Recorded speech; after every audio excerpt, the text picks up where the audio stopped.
noite. Hoje, dia 31, né, de março, né, um dia após o Dia Internacional do Transtorno Bipolar, tá? Que, se eu não me engano, foi o nascimento ou o dia em que Van Gogh, né? Ou melhor, Van Gogh. Eu acho que pelo menos é assim que se fala, né? Em holandês, pronuncia. Faleceu, né? Então, é uma doença muito comum, subdiagnosticada, tá? Que carrega um certo estigma, tá? Que muitas vezes é exagerado. Existe, tipo, na minha opinião, e segundo fontes, os americanos consideram mais essa questão de existir vários tipos e um espectro do transtorno bipolar, né? Então, são pacientes que levam, em geral, quando são diagnosticados, em torno de 10 anos para ser diagnosticado com tal diagnóstico, né? Geralmente são aqueles pacientes assim que têm refratariedade, que dizem, doutor, eu uso antidepressivo e o antidepressivo falha. Ele funciona um tempo e depois falha. Geralmente porque antidepressivos não são estabilizadores do humor e ainda faz virada maníaca, né? Então, alguns mais que outros, mas a gente tem que ter muito cuidado, investigar isso muito bem na nossa clínica diária, né? Porque transtorno bipolar pode cursar, tá?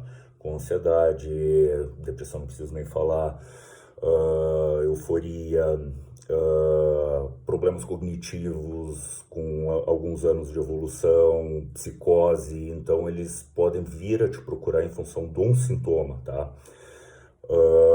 Ansiedade como um sintoma e tu pode diagnosticar ele como um TAG, enfim, tu dá um inibidor da reabsorção de serotonina e fazer uma baita de uma cagada, né?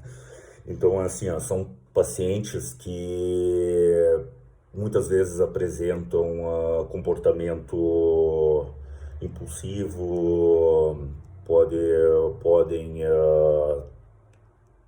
ocorrer maior traição, traições, perda de emprego, dias de horas e dias de trabalho perdidos, perda econômica, falência por gasto excessivo, enfim, vários prejuízos, lembrando da fase em que a pessoa está hipertímica ou hipomaníaca ou mesmo maníaca, né?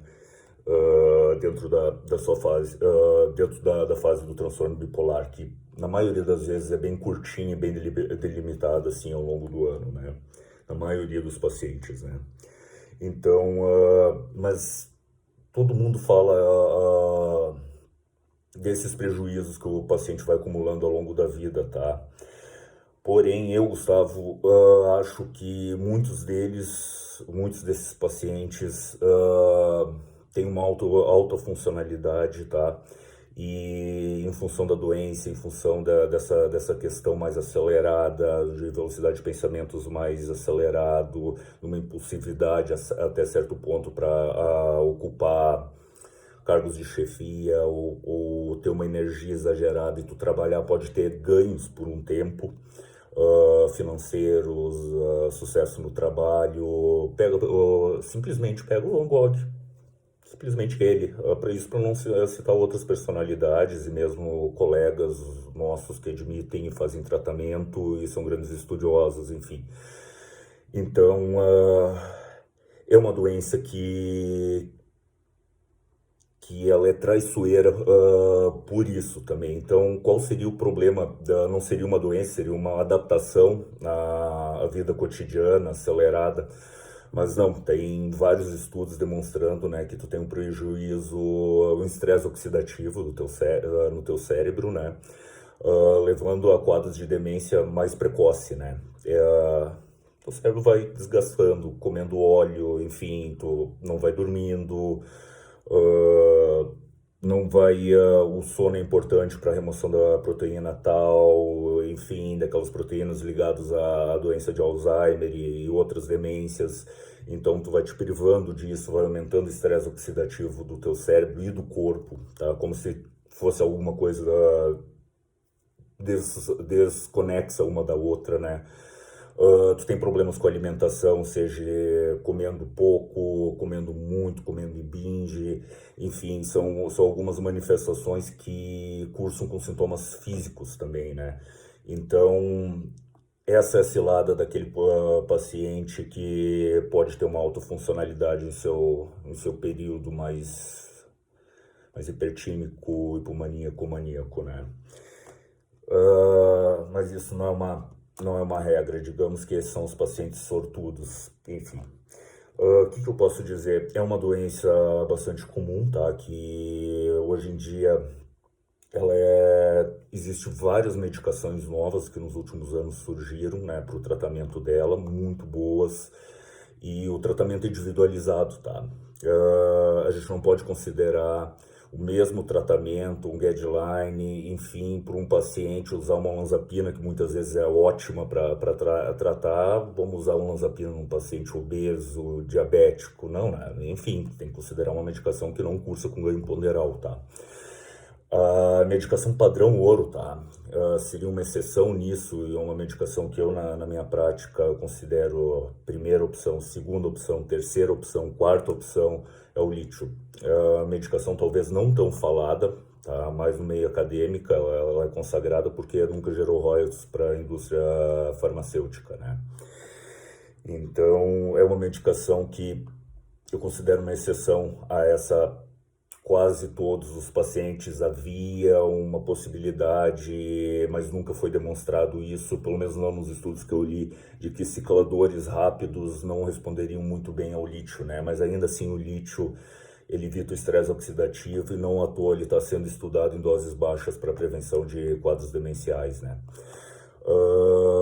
É uma doença muito genética, então, assim, além do preconceito que tem na sociedade, pode ter dentro da família, porque se tem o diagnóstico de transtorno bipolar, o seu filho, enfim, pai, enfim, o familiar próximo pode ter também, tá? Assim, ó, existem os critérios diagnósticos que tu vai achar no CID, no DSM, enfim, e sinais de probabilidade de pessoas que podem ter transtorno bipolar, né? Que são aqueles pacientes, como já falei, com anos de refratariedade à medicação, uma depressão geralmente muito grave, uma depressão, né? Falando nisso, mulheres que cursam com depressão pós-parto ou uma depressão com sintomas psicóticos, mulheres com muita TPM, são alguns indícios de que a gente pode estar de frente com um transtorno bipolar, né? Virada maníaca com antidepressivo, corticoides, esteroides, enfim, não vou nem comentar. Então, é uma doença que a gente tem muitas condições de tratar e que pode mudar a qualidade de vida da pessoa de uma forma muito importante. Já falei assim sobre a questão da dieta do bipolar, né, que inclui exercício físico, que tem uma boa resposta por diminuir a inflamação sistêmica, e por conseguinte a inflamação nos neurônios, nas células da glia, né, tem alguma coisa a ver com interleucinas, agora eu não sei quais delas, enfim, e produção de BNF, né, que faz neuroproteção, né, sabidamente, né, então se especula que seja em função disso, né. Dormir bem, tá? Não ter trabalhos de turnos noturnos ou de turnos alternados, enfim, isso não funciona para um paciente que tem esse diagnóstico, né? Pacientes com insônia muito refratária também é um indício de que a gente está de frente com muita irritabilidade, são indícios de que a gente está de frente a um transtorno bipolar, provavelmente, né? Quanto à questão, a gente tem que investir muito em psicoeducação, tá? Às vezes se demora muito tempo mesmo para fazer o diagnóstico, outras vezes se faz na primeira consulta, enfim.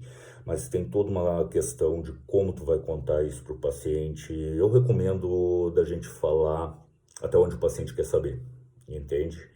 E também não privar ele do diagnóstico, digamos, o CID dele quando ele pergunta, né? Então, isso também não compactua, né? Porque tu tem um CID e é baseado nele que tu vai determinar a tua conduta farmacológica, enfim, psicoterápica, que é importante, e mudar todo o hábito de vida da pessoa também, né? Então, a gente tem que ter bastante cuidado e explicar, fazer uma boa psicoeducação e principalmente mostrar que não é um demônio, a maioria das vezes é tratável, controlável, entende?